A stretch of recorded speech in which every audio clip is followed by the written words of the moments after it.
Saat ini, Sir berada di Bukit Sibedi. Seperti yang kalian lihat di belakang Sir.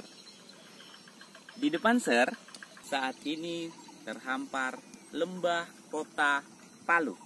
Baik lembah maupun bukit merupakan dua dari sekian banyak keragaman bentuk ruang. Jadi, mari kita bahas bentuk-bentuk ruang yang lainnya.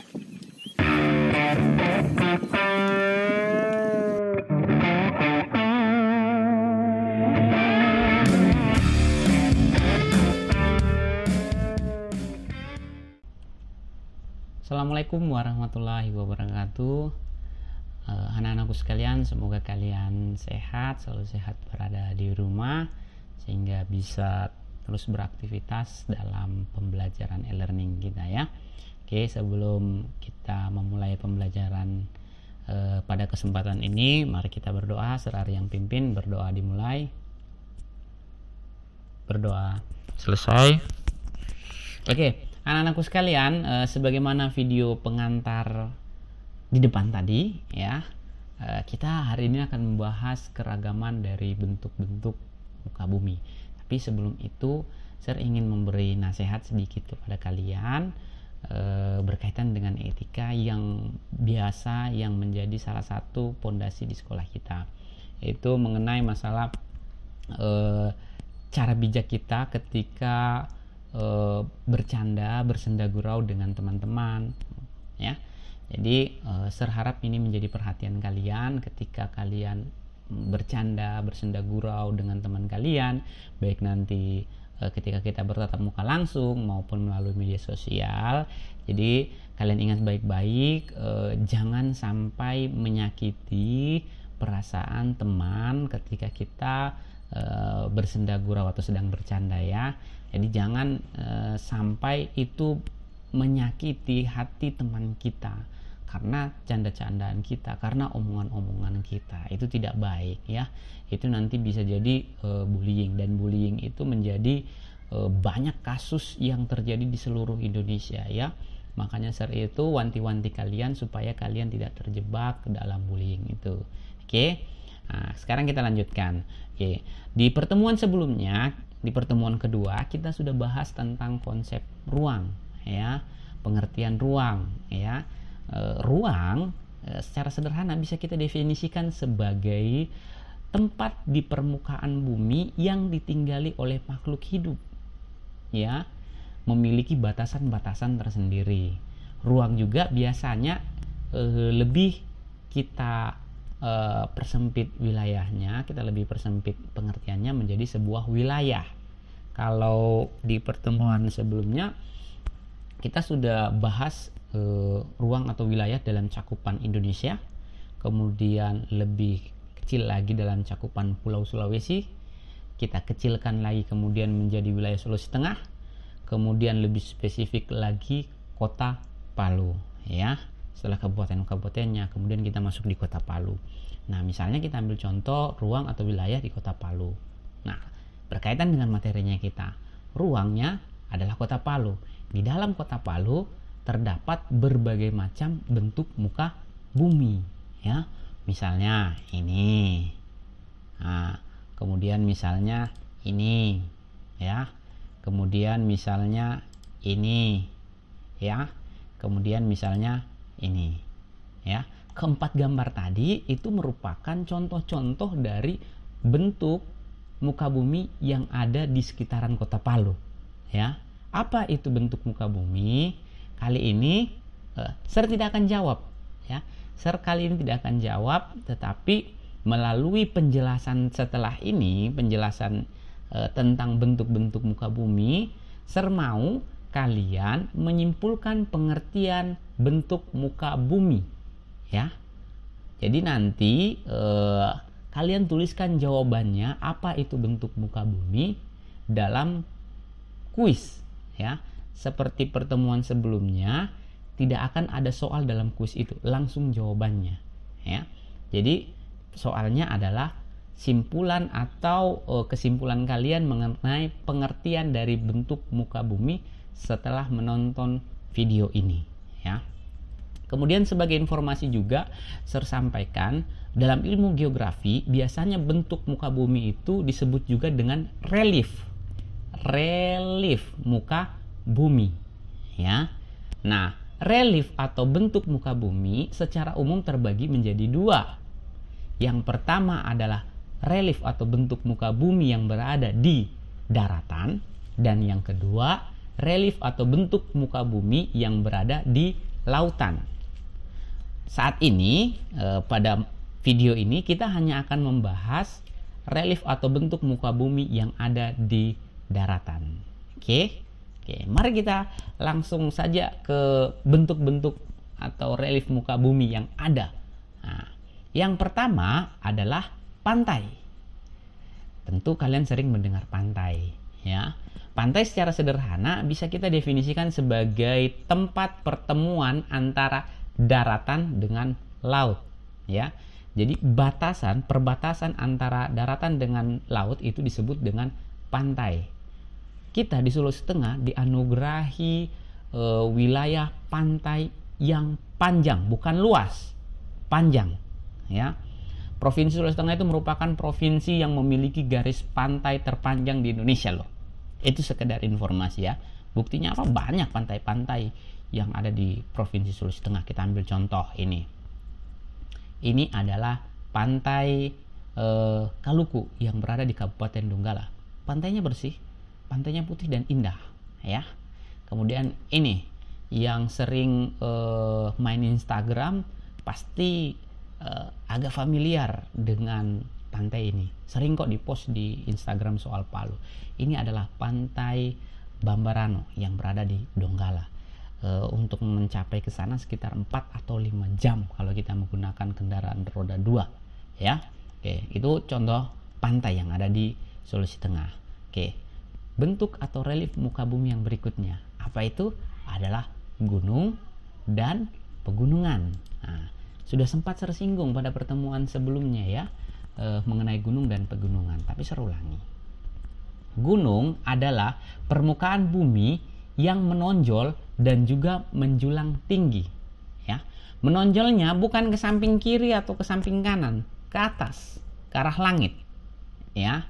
Sementara pegunungan itu adalah kumpulan atau rangkaian gunung yang biasanya saling berjejer, ya. Nah, kemudian juga kalian harus tahu bahwa gunung itu secara umum terdiri dari dua jenis. Yang pertama adalah gunung aktif, dan yang kedua adalah gunung tidak aktif. Gambar ini adalah salah satu contoh gunung aktif atau gunung api aktif. Gambar ini adalah merupakan gunung tertinggi kedua di Pulau Jawa setelah Gunung Semeru. Namanya Gunung Slamet, berada di Provinsi Jawa Tengah. Kalau kemarin kan kita bahas yang ada di Sulawesi Tengah. Nah, kalau ini di Jawa Tengah. Kalau di Sulawesi Tengah namanya Gunung Colo. Kalau ini namanya Gunung Slamet di Jawa Tengah, ya. Contoh pegunungan. Nah, ini gunung yang tidak aktif. Kumpulan dari gunung yang tidak aktif namanya pegunungan. Ini adalah Pegunungan Jaya Wijaya yang ada di Papua. Kok bersalju, Sir? Ya, memang sebagian puncak pegunungan yang ada di Jaya Wijaya itu bersalju, ya. Karena memang dingin. Semakin tinggi gunung, semakin kita berada di ketinggian, semakin dingin, nak. Ya, jadi wajar memang kalau ada salju.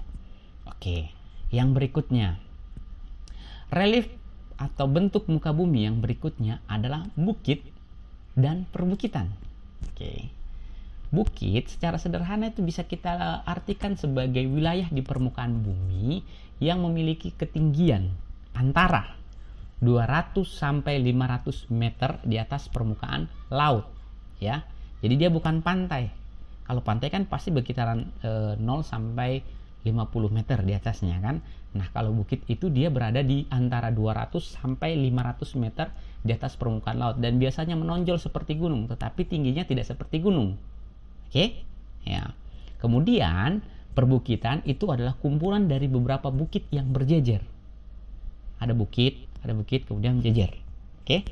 Contohnya misalnya ini adalah gambar dari Bukit banyak orang bilang katanya Bukit Sibedi, sebagian juga orang bilang katanya Bukit Satu Pohon, ya.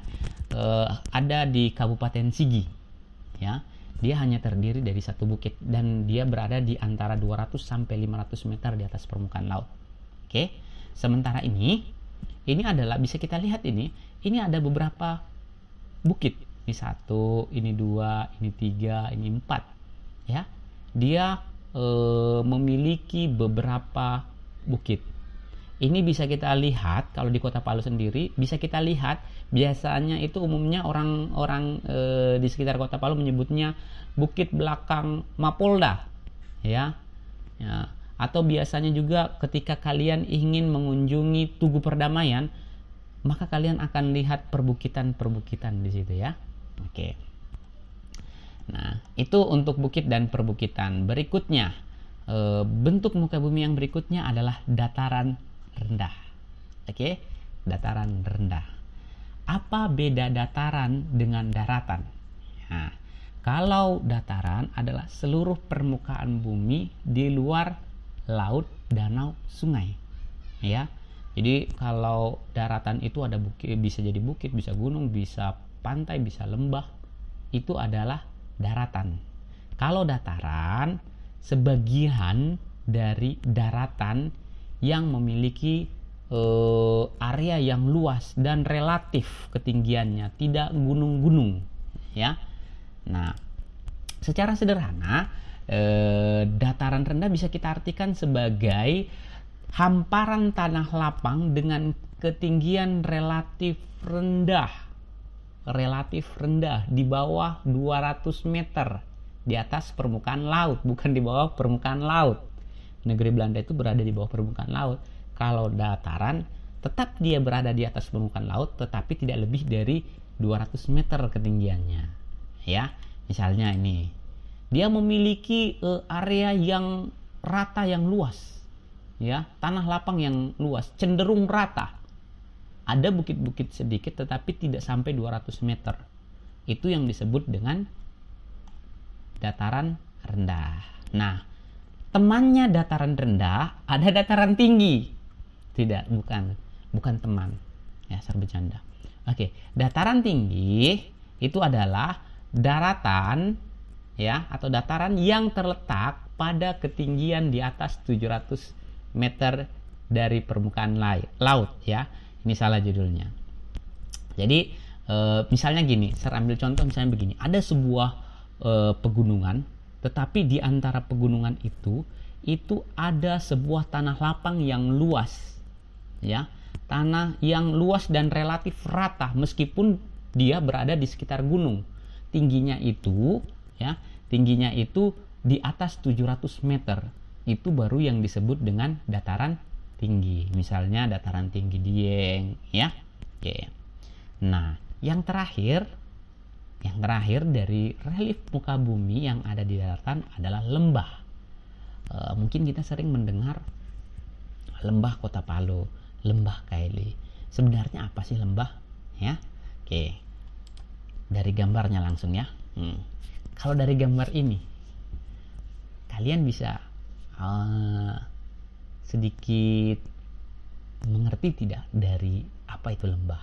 Ini yang dimaksud dengan lembah nih, ini, ya. Dari gambar ini bisa kita artikan yang dimaksud lembah. Lembah itu adalah dataran ini yang terletak di antara pegunungan, ya. Umumnya biasanya dia itu berbentuk cekungan seperti wajan, ya, berbentuk cekungan seperti wajan. Kenapa bisa seperti itu? Karena dia berada di antara dataran yang agak tinggi, entah itu gunung, entah itu perbukitan, entah itu bukit, ya. Tetapi dia berada di antara itu dan memiliki tanah yang cukup lapang, ya. Itu yang disebut dengan lembah. Oke. Nah, itu beragam bentuk relief muka bumi, ya. Relief muka bumi atau bentuk muka bumi itu bisa mempengaruhi aktivitas manusia di dalamnya, ya. Saya ulangi sekali lagi, bentuk muka bumi itu bisa mempengaruhi aktivitas manusia yang tinggal di daerah tersebut, yang paling nyata itu adalah aktivitas ekonominya. Ya, apa pengaruhnya? Nanti kita akan bahas di pertemuan selanjutnya. Hari ini cukup dulu sampai di sini, ya. Jangan lupa tadi soalnya. Semoga dari penjelasan Sir kali ini kalian sudah bisa sedikit memahami, bisa menyimpulkan pengertian apa itu bentuk muka bumi atau apa itu relief muka bumi. Ya, tuliskan di kolom jawaban yang ada di kuis. Oke? Dan jangan lupa Sir juga ingin mengetahui tanggapan kalian, dan kalau misalnya ada pertanyaan, dan Sir harap banyak pertanyaan seperti pada pertemuan-pertemuan sebelumnya, tuliskan di kolom forum. Ya, kita akan diskusi di kolom forum. Oke? Sekian dari Sir. Assalamualaikum warahmatullahi wabarakatuh.